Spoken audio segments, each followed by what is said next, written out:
ABC One Television. ABC One Television. ABC One Television. Le leader en actualité. Actualité politique de la RDC, d'Afrique et le reste du monde. ABC One Television.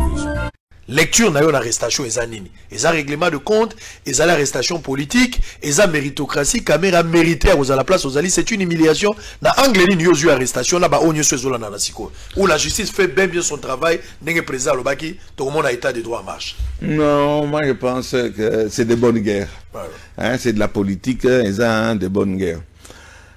Cameroun a accompagné le président de la République pendant campagne mobimba, avant, pendant, après, puisque après, Azar Nakati, il y a Kacho. Bakor na bango ezali. Yoko dirigé pendant 5 ans. Après ça, Moninga paye au Kamata, à Kozoa 5. Yon dimi na baninga nangai, na PC vice-président et Assemblée nationale, Jean-Marc Kabound. Bango na stratégie na bango, kanisi peke bakondima, que après 5 ans, Fachi Abima, Atikala, Kamere, place. Et que ça les matin. Comprenez mon émotion, comme avait dit le maréchal. Et ça, problème, il y a politique, quoi, dynamique politique, mais il y a un problème, il y a analyse tout simplement. Mikolezo Kende, il reste 3 ans, Yondimi, le président de la République, n'a pas accord, n'a pas un secret, sur Baloba qui va camonine, etc. Alors, bon, problème, les athées, token élection, ceux qui ont gagné, yo vital, au commission d'excellence, monsieur le président de la République. Donc, d'abord, Wana, Likambo, Yaliboso. Yami Balé, bataille de pêche, comme je dis, c'est de bonnes guerres. Toyebi ke bango de ba enclenché, processus Wana, Nandenge Amabe. C'est-à-dire, nous eussions pensé que le président, ba yebisi, ba nyamu, Akamati, a Senito Basa, il a enquête, et puis à démettre directeur de cabinet Naïa. Mais démettre ton bras droit, ton confident, en cette confinante, ton confident, ton homme a tout fait. Au PCA, même signature, il y a un document Moussoussou, au nom du président de la République, signé le directeur de cabinet du chef de l'État. Nale Wanande Okoloba, au nom, il y a transparence, honnêteté. Yo Kamata, au lâché, je dis bien au lâché, directeur de cabinet Nayo. Ça ne sent pas bon. C'est ça qu'on dit, ça sent le règlement de compte. Cependant, néanmoins, hein, on a la conjonction de coordination. Qui que quoi donc ou cependant, néanmoins. Mais malversation, s'il y a eu. Mais logiquement, il faut balander l'ango. Le corps de bazo l'ango, na bon, awa procureur qui sous là. Mais pour qu'il y ait un dossier moko, madame Tokwayo, il n'y a pas de problème. Mais aux hommes, Ndenge Makamangozo Kende est comme un Ndenge, il y a un règlement de compte. Vous ne pouvez pas, au Kamadara, à côté à Kamere, Yende Azamoibi, Yende Aibi, Yende 5 000, 4 000, mais Bokamati, justice en Ndenge. Bokamati Bokangalozo. Bokamati ba monsieur Yuma. Yuma un dossier Azawana instruction un dossier en liberté totale, il n'est pas même inquiété. Est-ce que bazo loba bomeke ko toucher Yuma de bokoyiba katanga ndenge nini ekopela. Quand on va avec ce genre de pensée, nous sommes même mal barrés et les FCC, on a bien fait FCC et le cash. La Mouka, bon, il y a toujours la Mouka, un peu pembeni, mais quand il y a caméra, ils ont donné mauvaise alors que le procureur a des dossiers. On a vu, le procureur a des dossiers, mais façon bokamatique, bo humilier Moutou. Bokamata, botine sur un pavillon 11 pembeni a détenu Moussoussou, pendant qu'il est faire la grande, puisque faire pipi, on appelle ça la petite. Pendant que nous sommes la grande, donc,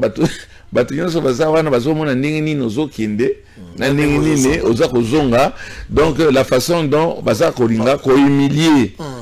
C'est une humiliation et ça frise le règlement de compte.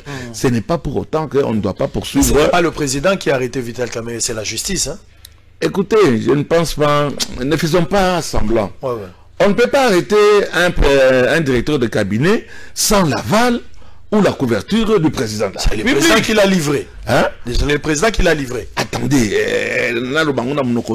livré peut-être le rôle crûment comme ça, non? Mais on ne lèche pas son bras droit.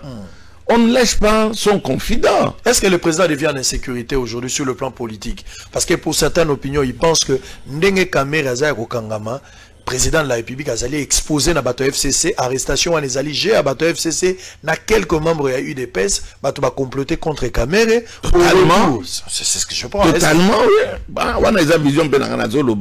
C'est un règlement de compte.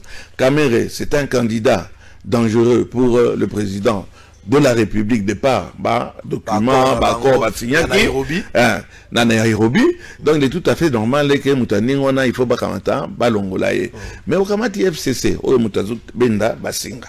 Ah, batona bazana stratégie mo saranate.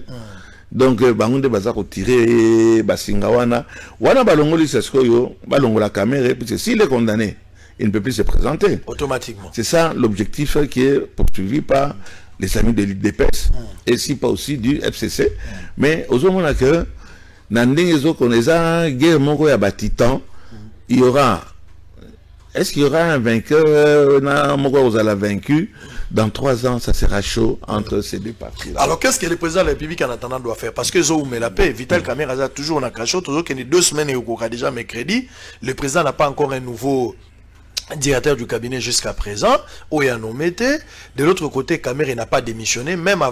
L'État la biso a djouakana kaka ba mesure à copier ba mesure à libanda, mais azakana incapacité il y a qu'à mettre en pratique la carte ya mboka na biso ba confinement parce que ba copier aux États-Unis et quatre États-Unis a droit qui en charge ba paysans na union surtout. Imaginez-vous que na États-Unis d'Amérique ba la mike ba pesi bango $500 et pas l'État ba mikolo ba pesi bango $1000, mais allez-y vite comprendre que la carte ya mboka la biso tangu déjà bozo zo ba disposition ba mindele na disposition bango eza accompagné na protection, mais la carte ya mboka la biso protection na ngwezate bolobi lelo to zo biso mo bakashine pays oyo potentiellement riche lokola mboka na biso, mais l'État est incapable d'offrir na peuple na ye bakashine.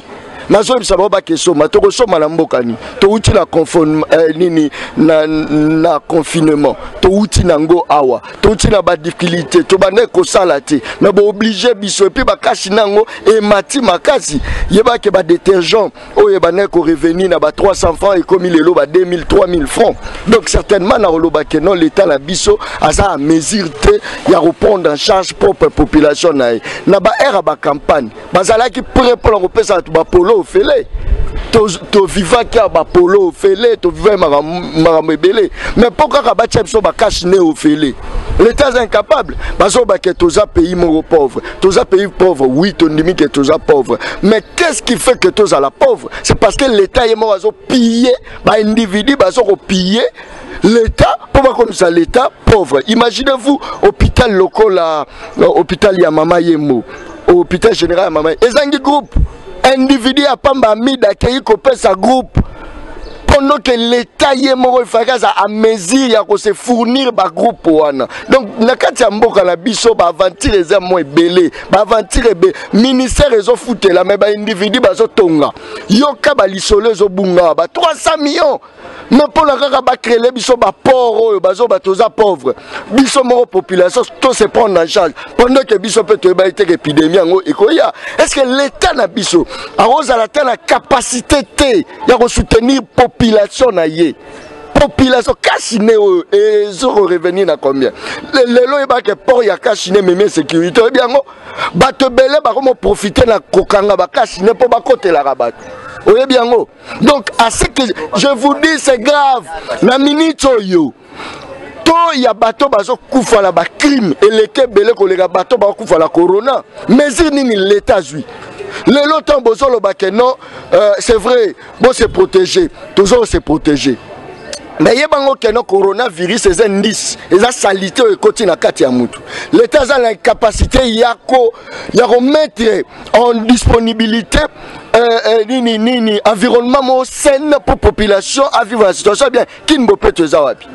Salité ça presque partout tous vivent la salité. Mais l'état a la capacité rebishamino soko lati kashinete to kangayo. Oh, boko kanganga oui, mais yo pe lo baki kinbo peto. Olongo li pété pour la nini.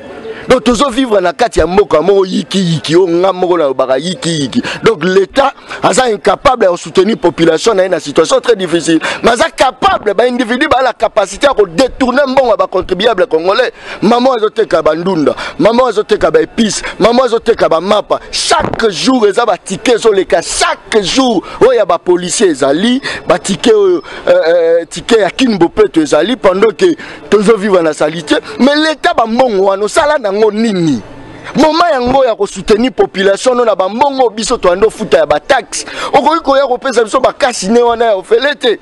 Imaginez-vous selon ba médecin balobi après 2 heures dit-on il faut que longola kashine kobuaka yango. Est-ce que la population a mesure chaque jour à la tarayango après 2 heures à longo la boîte? Oui, pour essayer de leki balobi que kashine moko bazo fabriquer na batailleur 1500 francs. Alors après quelques heures, il faut changer combien de fois par jour pour faire quel taux, pour faire quel tel montant et pour un mois pour quel montant. Mon cher ami, ça exercice moko oyo ba pesibiso, mais l'état est mort à une incapacité à suivi. Et comme est-ce que Marambu, il y a chida ba policier. Pour arriver, il y a option ya bongo, il faut passer d'abord par la formation de nos agents. Les soldats na biso ba na culture ya aider population na bangote.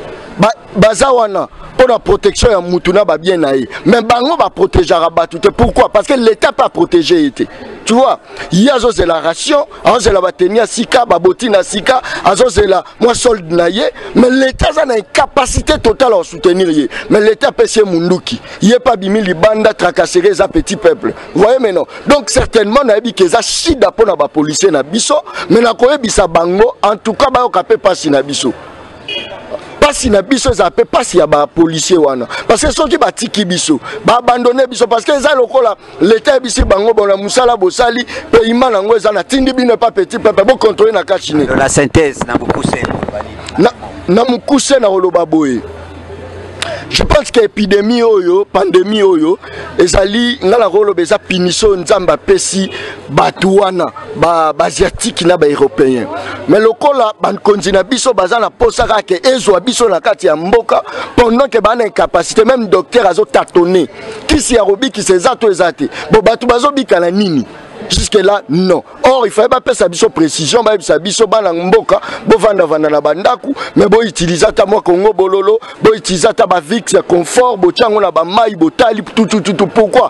Parce que ko prévenir biso toza pour ça, ba prévenir biso, ba ebisa biso. Ndenge nini toko tia barrière na coronavirus pour arriver à atteindre biso te. Mais l'état zo faire peur na biso. Alors voilà. Mutu ngai naza directeur production na chaîne. Hein? Naza capacité à resomba. Mais ba o baza ba kota changu.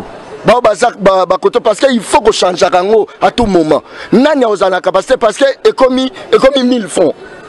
Au moins ndenge ka ezabo za 1000 francs. Imaginez-vous si il faut au change kango au moins par jour na tongo boy. Tant on a continué l'entreprise, il faut la longola, na continue à longo na lati mususu. Voyez, donc par jour na koko changer on a 7 fois. Yebisanga maman o ya matengele. On changer ma bagan 7 fois, ba masque donc cette fois c'est la vie 7000 par jour. Très bien, 7000 francs par jour. Masque au cachiné donc 1500, il faut changer combien? Au moins après 2 heures. Après 2 heures au changer. C'est l'homme médecin. Donc 1500 fois. Même à 15 fois. Voilà, allez maintenant demander bah fonctionnaire, bah fouta mandengeni. Parce que bon peut se devoir. Mais bon fouta bah papa la bisoti. Bon fouta bande ko la biso. Parce que comme ici koyo to komi na obligation. Na moni na ipe no na bazo kanga batu. Po olati kashine sko kanga bango ke na bango wapi. Et comme ici problème kanyaka sikoyo. Voilà comment le pays fonctionne, ils ont fonctionné na Kanyaka. Alors biso to lingate que Kanyaka wana et fait fonctionner mboba ba état de droit. Tout le monde on a biloko mike oyo. État de droit lingolo baka te ke muta yibi bakangi mais qu'on soit peu charge y a population na bino nde yango na pe ba bengi état de droit. Mais na minute to vivre une situation très difficile. Boba exé biso sous kashine, boba exé biso sous la bagarre. Nekolangai o eza ko boma biso to ezali nino juste en tout cas pasi na ngeza ke nzamba sunga biso na pandémie oyo parce que eza pe correction o nzamba corriger ba konzi na biso botonga ba hôpital na kati ya mboka la bino bo s'investir na kati ya mboka la bino botindaka bana na bino bake kotanga na mikila poto bino botindaka basi na bino bake bota libanda ya mboka bomoni siko est-ce que botinda bango tozala combien de hôpitaux toza la combien de dispensaires si on monique eza punition ya nzambe bazwa mayele botonga ba université ya solo awa botonga ba hôpital ya solo awa parce que la ministre nangai na yo ministre na yo député mandataire biso nyoso tout ozoelela ba dispensaire ezanga lango ba mousse pona ni parce que bokende ko s'investir libanda pona ni parce que bokipa ba propres intérêts na bino ole bokipa ba intérêt ya population si ko pandémie beti moyen voyager OK libanda ezate président la présidence ozwa ba compatriotes na ya charge so ya biso siko balakisa biso combien d'hôpitaux oyo ba tiango na disposition de population ezate pourquoi parce que soka meko bela talino apamba ke sina ke suisse ke boye siko nzambe pa pesi punition bozwa mayele botonga la kati ya mboka po population la bino sepela. Merci beaucoup. Continuité de la même chose. Ce sont des questions qu'on se pose. Vous devez veiller pour que tout soit bon résultat. Sinon, tu es à la piège. Maman, la caméra. Moi, je ne croirai pas à caméra jusqu'à ma mort. Caméra, c'est un traître de son état. Je ne peux en aucun cas croire à caméra. Caméra, c'est un élément de la majorité qu'on utilise jusqu'aujourd'hui.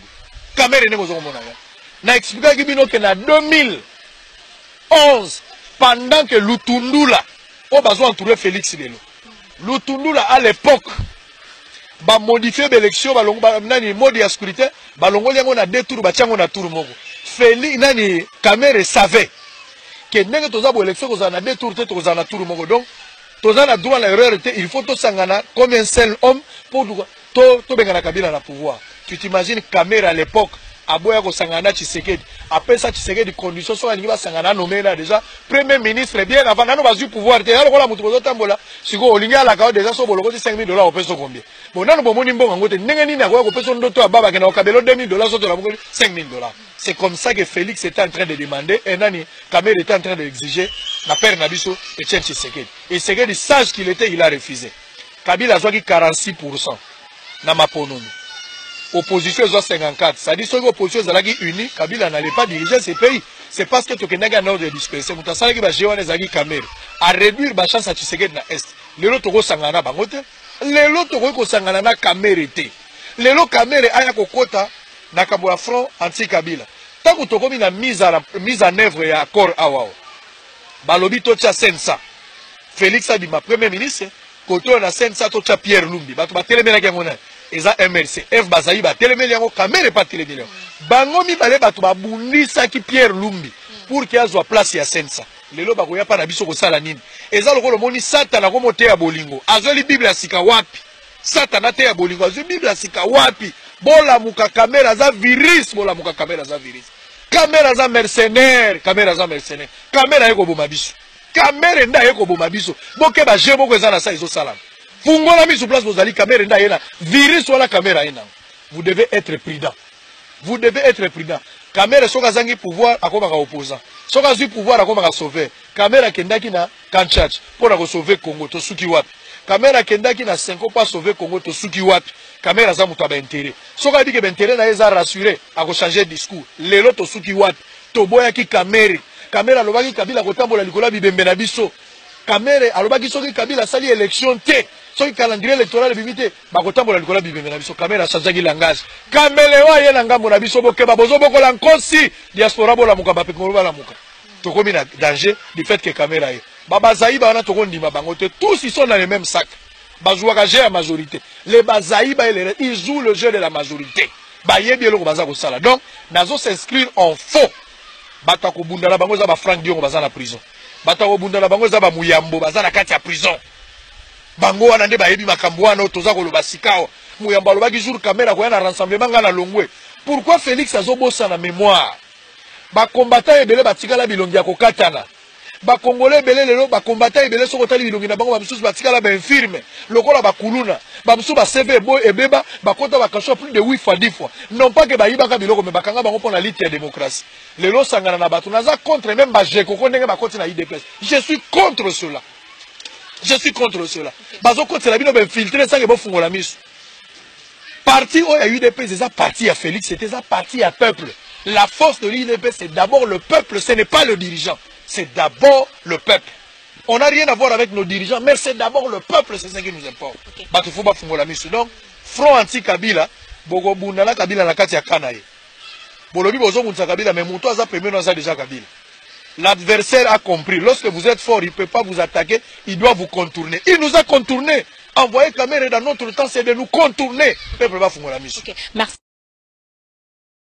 Le ciel est en train de s'éclaircir petit à petit pour le directeur de cabinet du chef de l'État en détention provisoire à la prison centrale de Makala dans le cadre des enquêtes sur la gestion de fonds destinés au programme de 100 jours. Accusé d'avoir signé un contrat de gré à gré et d'avoir surfacturé de 26 millions de dollars américains à 57 millions pour la construction de maisons préfabriquées. Faux Vital Kamerhe nié pour rien. En effet, contrairement à ce qui s'est dit, c'est en 2018, en sa qualité du ministre du Développement rural, que Justin Bitakwira avait signé sur recommandation de l'ancien Premier ministre Bruno Chibalanzenze un contrat avec Samibo Congo du Libanais Jamal pour la construction des maisons préfabriquées dans 5 provinces de la République démocratique du Congo. Il s'agit donc d'un contrat qui a été juste repris dans le programme de 100 jours du chef de l'État, Félix Tshisekedi Tshilombo. Tout est d'ailleurs clair dans ces propos de Justin Bitakwira. S'agissant du dossier de la société Samibo sur les maisons de logement sociaux, je confirme, M. Jamal, propriétaire de cette société Samibo, m'a été recommandé par le Premier ministre Bruno Tshibala. Et je vous informe que j'avais signé le contrat entre Samibo et le ministère du Développement rural que je dirigeais à l'époque. Il s'agissait d'un projet de 900 maisons qui était l'équivalent de 26 millions de dollars. Et le premier préalable, ce montant devrait être payé à l'échéance de 3 ans budgétaires. Effectivement, nous allons aux élections de décembre 2018. Félix Tshisekedi est proclamé président de la République. Et il est investi en janvier 2020. Et moi qui avais signé un contrat avec Samibo de 900 maisons pour l'équivalent de 26 millions comme je viens de le dire, la présidente de la République a écrit une note pour demander l'allonge de ces maisons qu'il fallait ajouter 600 maisons. Et le montant a été doublé de 26 millions à 57 millions de dollars. Signalant que toutes ces révélations surgissent alors que la deuxième demande de mise en liberté provisoire faite mardi 14 avril par les collectifs des avocats de Vital Kamerhe, directeur de cabinet du chef de l'État, a été refusée. Restant toutefois confiant de son innocence, le président national de l'Union pour la nation congolaise, UNC, demande à ses militants d'être calmes et de faire confiance en la justice. ABC One Television. ABC One Television. ABC One Television. Le leader en actualité. Actualité politique de la RDC, d'Afrique et le reste du monde. ABC One Television.